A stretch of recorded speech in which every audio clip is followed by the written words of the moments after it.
Dear students, hope you all are fine.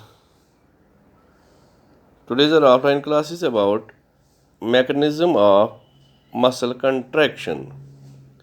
The mechanism of muscle contraction is explained by a theory known as sliding filament theory.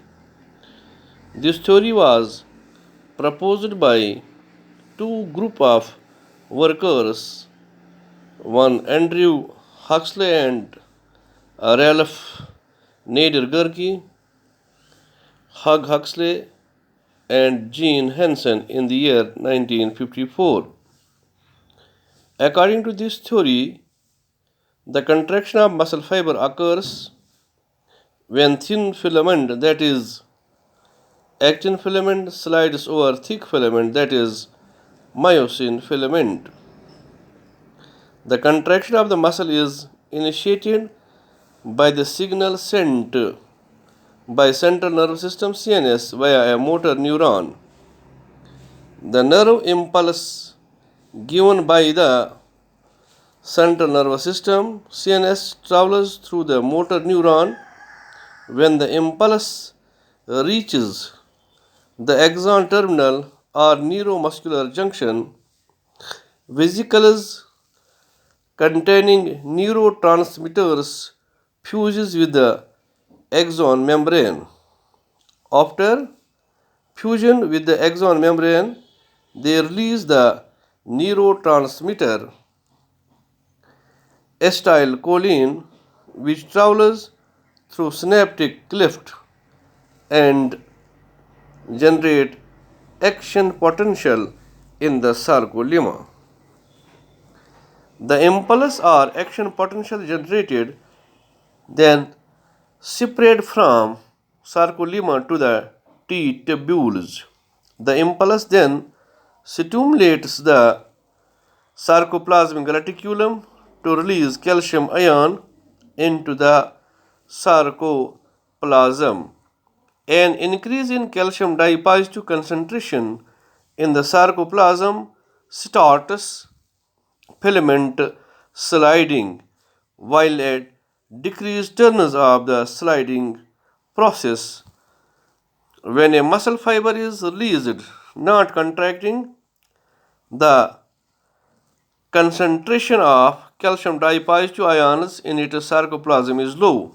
This is because the sarcoplasmic reticulum SR membrane contains calcium dipositive active transport pumps that move calcium dipositive from the sarcoplasm into the SR. Calcium dipositive ions is stored or sequestered inside the SR.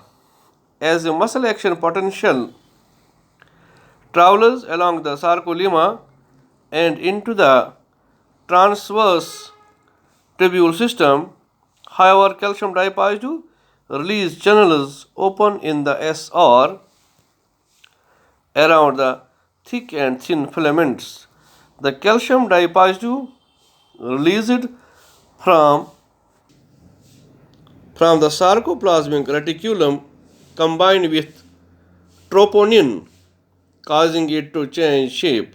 This shape change moves the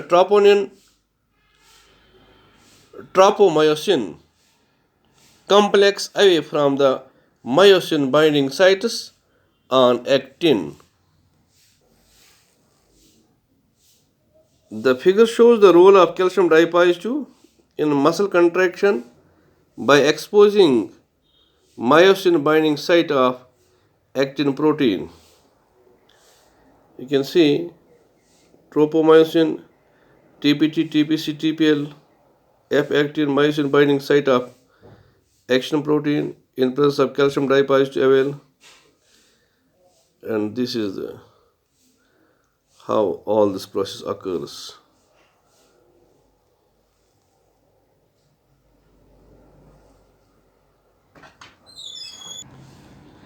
The globular head of myosin acts as an ATPase and hydrolyzes ATP molecule.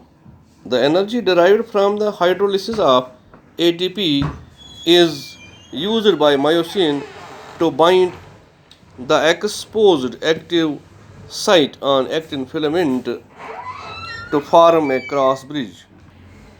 This pulls the actin filament attached towards the center of A band.